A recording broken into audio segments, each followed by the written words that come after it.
May bago po palang power inverter dito sa ating Lazada Market. Ito po siya. So, ayan. So, buksan natin. Ito pala ay hindi ko alam kung ilang watts po itong ang nabili ko. Ayan. So, medyo Chinese ang ano niya. Ayan. So, itong power inverter po ay nakalagay po doon sa Lazada ay new power inverter. So, bago lang po siya nalagay doon sa sa Lazada Market. Hindi ko siyang binili dahil ito daw ay pure sine wave na power inverter. At saka hindi ko alam kung ano ba yung nabili ko, kung ilang watts. So, buksan na lang natin.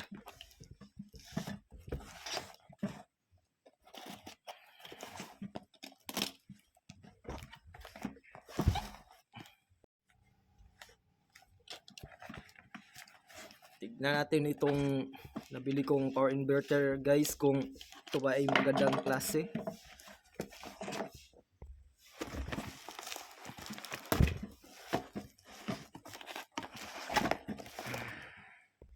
So, ayan. So, may kasama pala siyang cable dito na wire na negative at positive na wire. Tsaka ang laman pa nitong box ay meron siyang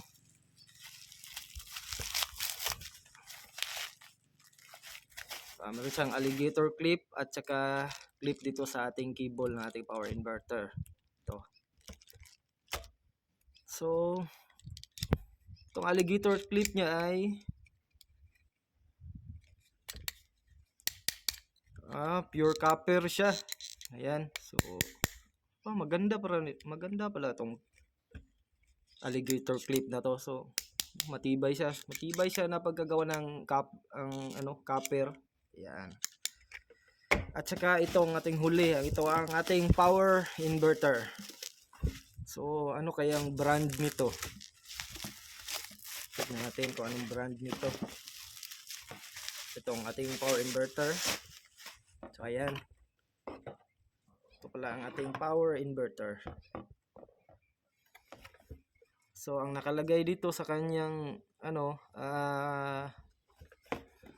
asan ba tong niya? Brand. Ito. Nakalagay dito na RDD is PON.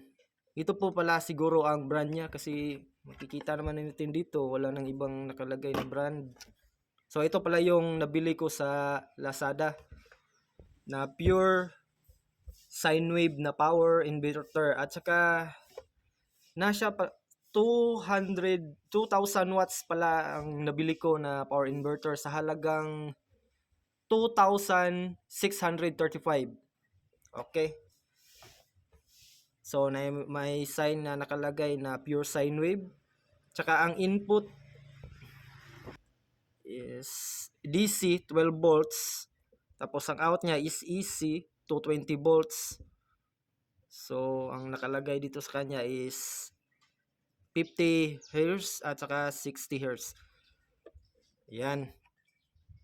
So, RDD spoon. Ito pong nabili ko sa ating market na bagong-bago po. Pagbukas ko lang po ng aking Lazada ay wala po ito na brand. So, bago lang talaga ito nilagay siguro sa market ng ating Lazada. At saka dito, ang kanyang input na 220 is nasa 16 ampere at saka 220 volts, 250 volts. Ayan. At saka ito yung switch niya sa ating power on at saka power off. Ayan. At saka dito, guys, makikita natin na iba ang kanyang socket. Ayan. So pag binili nyo pala ito sa Lazada Market at pinindot nyo lang yung yung napili yung na watts, kagaya nito, nasa 2,000 watts, hindi agad siya mabibili. Kailangan pindutin pa yung Europe bago siya mabili sa ating Lazada Market. So Europe, ko alam kung saan to, baka iba kasing sakit natin dito sa Pilipinas eh. Kaysa ganito. So meron naman tayong sakit na handa dito para sa kanyang sa ating plug. Ayan, so meron naman tayong nakahanda dito. So testingin na natin ito mamaya. At saka dito naman ang kanyang pan. Ayan. Yang pan motor. Siguro pag ano na niya ang kanyang sobrang init, saka na pala ito gagana itong fan blower niya. Ayan, so halina, titestingin na natin. Dahil wala pa tayong na DIY na battery lithium ion, ito muna ang battery sa motor ko ang ating gagamitin. Yan guys.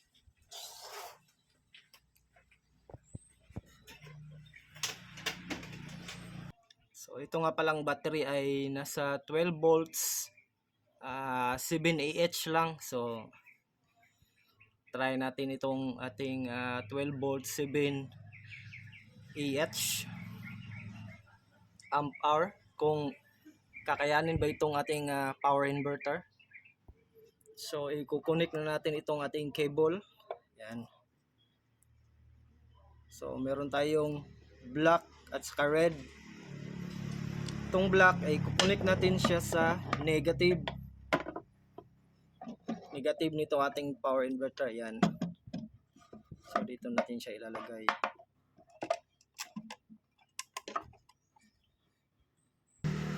So kailangan natin itong nut at saka itong washer. Yan. Black at saka red. So kunin muna natin ito. Ilagay muna natin yung washer. Tapos itong wire, yung cable.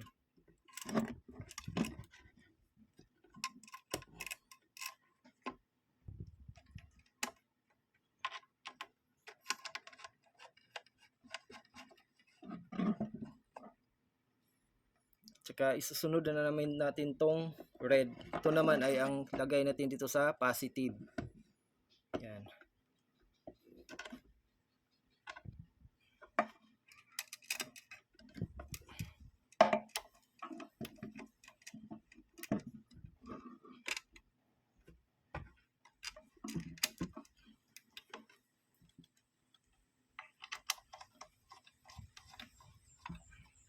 So ayan.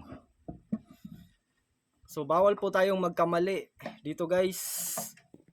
Dahil kung magkamali tayo sa paglagay nito ay baka masira po itong ating power inverter. So gagamitin pala natin itong itong ating alligator clip. Ang una nating ilalagay is itong positive. Yan.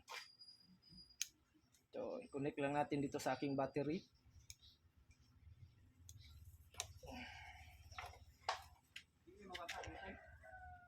Saka isunod naman natin tong negative. Yun, so lakas pala tong aking battery dahil nag-spark.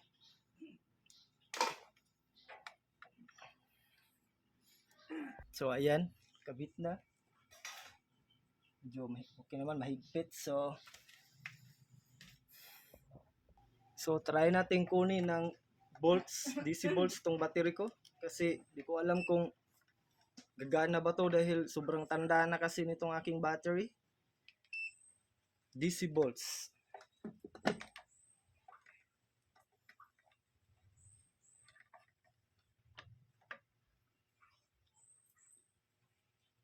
So nasa 12.42 naman. So ilapit natin camera.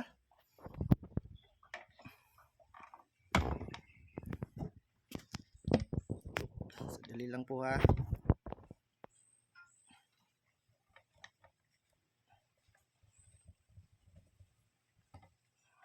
So ayan. 12.82. Ngayon ay susubukan na naman natin siyang paandarin. So ito guys, paandarin na natin. Turn on na natin siya. So ayan, nasa 12.1. Mukhang dito sa ating camera ay nagbi-blink, pero dito naman sa ating actual ay hindi naman siya nagbi-blink. So subukan nating i-test kung na 220 volts ba talaga itong ating power inverter.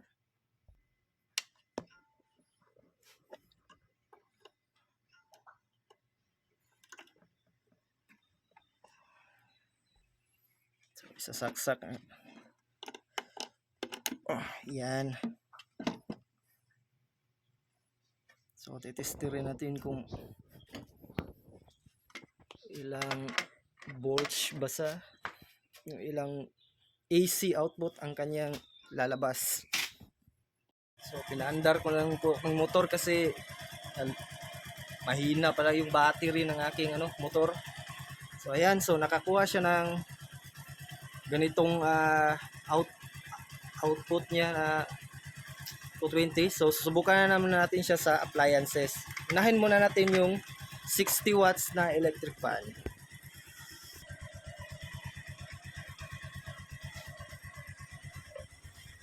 So ayan guys, napaka-smooth ng kanyang andar ng electric fan. So totoo pa lang na pure sine wave talaga po itong ating nabiling power inverter.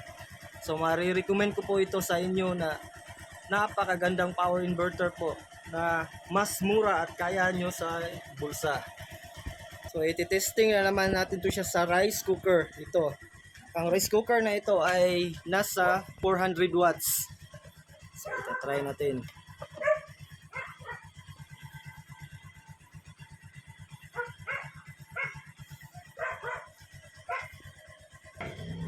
So ayan, nagkukook na siya. Ayan guys. Tignan natin ang kanyang volts, nagiging 197 volts na lang. Kasi mababa kasi yung aking battery. So anong oras pala ngayon? Ang oras pala natin ay 10:23. Yan po. Anong oras kaya ito maluluto ang ating rice cooker? So susubukan natin. So ang araw pala ngayon ay Sunday, April 14. So ayan guys, umikot na ang ating fan. At saka hindi siya masyadong mainit. Ayan. Magta-timer tayo guys. Ayan. Kung ilang oras maluto yung ating rice cooker. Hello guys, nalimutan ko kung ilang minutes na yung natin sa rice cooker, kung luto na ba. Tignan natin kung luto na ba ang kanyang rice cooker. Check natin yung power inverter. So medyo warm siya pero konti lang naman. Okay, mandar pa yung electric fan. Yung rice cooker natin ay nag-warm na. So luto na siya guys. Ayan. Okay. Ayan po siya. So nasa 12.0. So talagang marirecommend ko talaga to guys, ang power inverter na to. Napakaganda po nitong power inverter guys. So next video natin i-DIY natin siya ng battery na LiPo battery at saka may solar panel na. So abangan nyo guys. Salamat. So mag-comment lang kayo guys kung ano ang hindi nyo na intindihan dito sa power inverter, kung may ilang katanungan. So i-comment nyo lang para magawan din natin ng next video kung may kulang pa po dito. So marami pong salamat and God bless.